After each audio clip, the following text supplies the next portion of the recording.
ನಮ್ಮ ಸನಾತನ ಹಿಂದೂ ಸಂಪ್ರದಾಯದಲ್ಲಿ ದೇವರು ದೇವತೆಗಳ ಪೂಜೆ ಅಷ್ಟೇ ಅಲ್ಲದೆ ಪವಿತ್ರವಾದ ಕೆಲವು ಸಂಬಂಧಗಳನ್ನು ಪೂಜೆ ಮಾಡುವ ಮೂಲಕ ಆ ಸಂಬಂಧಗಳನ್ನು ಗೌರವಿಸುವ ಸಂಪ್ರದಾಯವು ಆಚರಣೆಯಲ್ಲಿದೆ.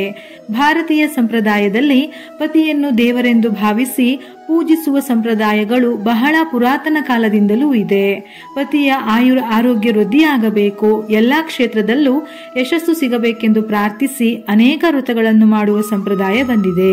ವಟ ಸಾವಿತ್ರಿ ಪೂಜೆ, ಮಂಗಳಗೌರಿ ಪೂಜೆ, ಗೌರಿಹರ ಪೂಜೆ, ಹಾಗೆಯೇ ಈ ಭೀಮನ ಅಮಾವಾಸ್ಯೆಯೂ ಒಂದು.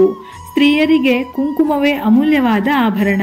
ಪತಿಯ ಸಕಲ ಆಪತ್ತುಗಳೆಲ್ಲ ಕಳೆದು ದೀರ್ಘಾಯುಷ್ಯವನ್ನು ಹೊಂದಲಿ ಎಂದು ಉಮಾ ಮಹೇಶ್ವರರಲ್ಲಿ ಪ್ರಾರ್ಥಿಸಿ ವಿಧಾನಪೂರ್ವಕವಾಗಿ ಪೂಜಿಸುವುದೇ ಈ ಭೀಮನ ಅಮಾವಾಸ್ಯೆ.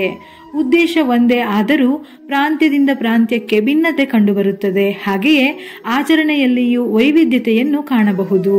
ಪ್ರತಿ ವರ್ಷ ಆಷಾಢ ಮಾಸದ ಕೊನೆಯ ದಿನದಂದು ಅಂದರೆ ಅಮಾವಾಸ್ಯೆಯೆಂದು ಈ ವ್ರತವನ್ನು ಆಚರಿಸಲಾಗುತ್ತದೆ. ಈ ಬಾರಿ ಆಗಸ್ಟ್ 4 ಭಾನುವಾರ ಭೀಮನ ಅಮಾವಾಸ್ಯೆ ಬಂದಿದೆ.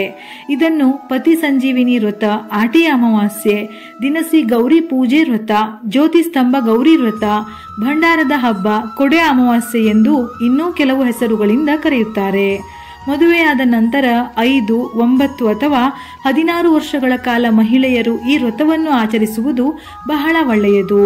ಜ್ಯೋತಿರ್ಭೀಮೇಶ್ವರ ವ್ರತವು ಆಷಾಢ ಅಮಾವಾಸ್ಯೆ ಎಂದು ಆಚರಿಸಲಾಗುವ ಮಂಗಳಕರ ವ್ರತವಾಗಿದೆ. ಅಮಾವಾಸ್ಯೆ ತಿಥಿ ಸಮಯ ಆಗಸ್ಟ್ 3 ಮಧ್ಯಾಹ್ನ 3:50 ಆರಂಭವಾಗಿ ಆಗಸ್ಟ್ 4 ಸಂಜೆ 4:42 ಮುಕ್ತಾಯವಾಗುತ್ತದೆ.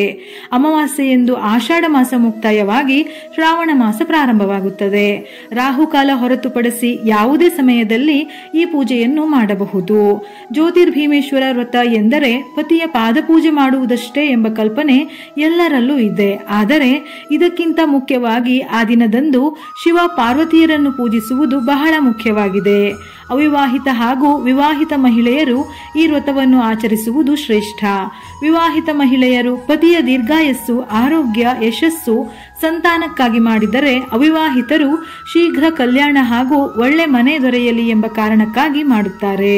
ಆಷಾಢದ ಆರಂಭದಲ್ಲಿ ಗಂಡನ ಮನೆಯಿಂದ ತವರು ಮನೆಗೆ ಹೋದ ಹೆಣ್ಣು ಮಕ್ಕಳು ಈ ದಿನ ಮತ್ತೆ ಗಂಡನ ಮನೆಗೆ ತೆರಳಿ ಭೀಮನ ಅಮಾವಾಸ್ಯೆ ವ್ರತವನ್ನು ಮಾಡಿ ಮತ್ತೆ ಜೀವನ ಆರಂಭಿಸುತ್ತಾರೆ. ದ್ರೌಪದಿಯ ಮೇಲೆ ಕಣ್ಣಿಟ್ಟ ಕೀಚಕನನ್ನು ಭೀಮ ವಧೆ ಮಾಡಿದ ದಿನವನ್ನು ಪ್ರತಿ ವರ್ಷ ಜ್ಯೋತಿರ್ಭೀಮೇಶ್ವರ ವ್ರತವನ್ನಾಗಿ ಆಚರಿಸಲಾಗುತ್ತದೆ ಎಂಬ ಕಥೆ ಇದೆ. ಈ ವ್ರತದ ಹಿಂದೆ ಮತ್ತೊಂದು ರೋಚಕ ಕಥೆ ಇದೆ.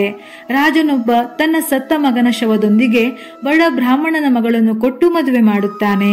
ತಂದೆಯ ಅಣತಿಯಂತೆ ಮಗಳು ಶವವನ್ನು ಹೊರಿಸುತ್ತಾಳೆ. ನಂತರ ಶವ ಸುಡಲು ನದಿ ತಟಕ್ಕೆ ಹೋದಾಗ ಮಳೆ ಆರಂಭವಾದ ಕಾರಣ ಎಲ್ಲರೂ ಶವವನ್ನು ಅಲ್ಲೇ ಬಿಟ್ಟು ಓಡುತ್ತಾರೆ.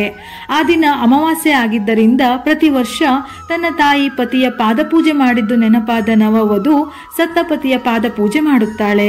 ಆಕೆಯ ಭಕ್ತಿಗೆ ಒಲಿದ ಶಿವಪಾರ್ವತಿಯರು ಆಕೆಗೆ ಏನು ವರಬೇಕು ಎಂದು ಕೇಳುತ್ತಾರೆ. ಆಕೆ ತನ್ನ ಪತಿಯನ್ನು ಬದುಕಿಸಿಕೊಡುವಂತೆ ಕೇಳುತ್ತಾಳೆ. ಅದರಂತೆ ಶಿವಪಾರ್ವತಿ ವರ ನೀಡುತ್ತಾರೆ. ಅಂದಿನಿಂದ ಈ ದಿನವನ್ನು ವಿವಾಹಿತ ಮಹಿಳೆಯರು ತಮ್ಮ ಪತಿಯ ದೀರ್ಘಾಯಸ್ಸಿಗಾಗಿ ಈ ವ್ರತವನ್ನು ಮಾಡಲು ಆರಂಭಿಸಿದರು ಎಂಬ ಕಥೆ ಇದೆ. ಈ ವ್ರತವನ್ನು ವಿವಾಹಿತರಷ್ಟೇ ಅಲ್ಲದೆ ಅವಿವಾಹಿತ ಕನ್ಯೆಯರು ಆಚರಿಸುವ ಪದ್ಧತಿಯುಂಟು. ವಿವಾಹಿತ ಹೆಣ್ಣು ಮಗಳು ತನ್ನ ಗಂಡನ ದೀರ್ಘಾಯುಷ್ಯಕ್ಕಾಗಿ ಪ್ರಾರ್ಥಿಸಿದರೆ ಅವಿವಾಹಿತ ಕನ್ಯೆಯರು ಸದ್ಗುಣಿಯಾದ ಪತಿ ದೊರೆಯಲಿ, ದಾಂಪತ್ಯ ಜೀವನ ಗೌರಿ ಹರರಂತೆ ಇರಲಿ ಎಂದು ಪ್ರಾರ್ಥಿಸುತ್ತಾರೆ. ಆಷಾಢ ಕೃಷ್ಣ ಅಮಾವಾಸ್ಯೆ ಎಂದು ಸ್ತ್ರೀಯರು ಶುದ್ಧವಾಗಿ ಎಣ್ಣೆ ಸ್ನಾನಾದಿಗಳನ್ನು ಮಾಡಿ ಶುದ್ಧ ಬಟ್ಟೆಯನ್ನು ತೊಟ್ಟು 2 ದೀಪದ ಸ್ತಂಭಗಳನ್ನು ಸ್ಥಾಪಿಸಬೇಕು. ಜೊತೆಗೆ ಉಮಾಮಹೇಶ್ವರರ ಚಿತ್ರವನ್ನು ಇಡಬೇಕು. ತುಪ್ಪ ಅಥವಾ ಎಳ್ಳಿನ ಎಣ್ಣೆಯಿಂದ ಶುದ್ಧ ಮನಸ್ಸಿನಿಂದ ದೀಪವನ್ನು ಬೆಳಗಿಸಬೇಕು. ಸರ್ವ ವಿಘ್ನ ಪರಿಹಾರಕನಾದ ಮಹಾಗಣಪತಿಯನ್ನು ಮೊದಲು ಪೂಜಿಸಬೇಕು. ದೀಪಸ್ತಂಭದಲ್ಲಿ ಶಿವ ಪಾರ್ವತಿಯರ ಧ್ಯಾನಿಸಿ ಆವಾಹನೆ ಮಾಡಿ ಷೋಡಶೋಪಚಾರ ಪೂಜೆಯನ್ನು ಮಾಡಬೇಕು. ಮದುವೆಯಾದವರು 9 ಎಳೆಯ ದಾರದಿಂದ 12 ಗಂಟುಗಳಿರುವ ಅಂದರೆ ಈ 12 ಗಂಟುಗಳು ಜ್ಯೋತಿರ್ಲಿಂಗಗಳ ಪ್ರತೀಕ ಎಂದರ್ಥ. ಈ ಗೌರಿ ದಾರವನ್ನು ತಯಾರಿಸಿ ಅವಿವಾಹಿತ ಹೆಣ್ಣು ಮಕ್ಕಳು 5 ಎಳೆಯ ದಾರದಿಂದ 5 ಗಂಟುಗಳನ್ನು ಮಾಡಿಕೊಂಡು ಸಂಕಲ್ಪ ಮಾಡಿಕೊಳ್ಳಬೇಕು. ವಿವಾಹಿತೆಯರು ಶಿವ ಪಾರ್ವತಿ ಪೂಜೆಯ ನಂತರ ಪತಿಯ ಪಾದ ಪೂಜೆ ಮಾಡುವಾಗ ಅವರಿಂದ ಈ ಗೌರಿ ದಾರವನ್ನು ಕೈಗೆ ಕಟ್ಟಿಸಿಕೊಳ್ಳಬೇಕು. ಅವಿವಾಹಿತೆಯರು ತಾಯಿಯಿಂದ ತಮ್ಮ ಕೈಗೆ ಈ ದಾರವನ್ನು ಕಟ್ಟಿಸಿಕೊಂಡು ವ್ರತವನ್ನು ಆರಂಭಿಸಬೇಕು. ನೈವೇದ್ಯ, ಹೂವು, ಹಣ್ಣು, ದೀಪ ಧೂಪಗಳಿಂದ ಶಿವ ಅಷ್ಟೋತ್ತರ ಗೌರಿ ಅಷ್ಟೋತ್ತರದೊಂದಿಗೆ ಪೂಜೆ ಮಾಡಿ. ಸಾಧ್ಯವಾದರೆ ಲಲಿತಾ ಸಹಸ್ರನಾಮ ಪಠಣ ಮಾಡಿ. ವಿವಾಹಿತ ಸ್ತ್ರೀಯರು ದೀರ್ಘ ಸೌಮಾಂಗಲ್ಯವನ್ನು ಪ್ರಾರ್ಥಿಸಿ ಆರತಿಯನ್ನು ಮಾಡಬೇಕು. ನಂತರ ಎಲ್ಲ ವಿವಾಹಿತ ಸ್ತ್ರೀಯರು ಗುರು ಹಿರಿಯರಿಗೆ ನಮಸ್ಕರಿಸಿ ಎಲ್ಲರ ಆಶೀರ್ವಾದವನ್ನು ಪಡೆಯಬೇಕು.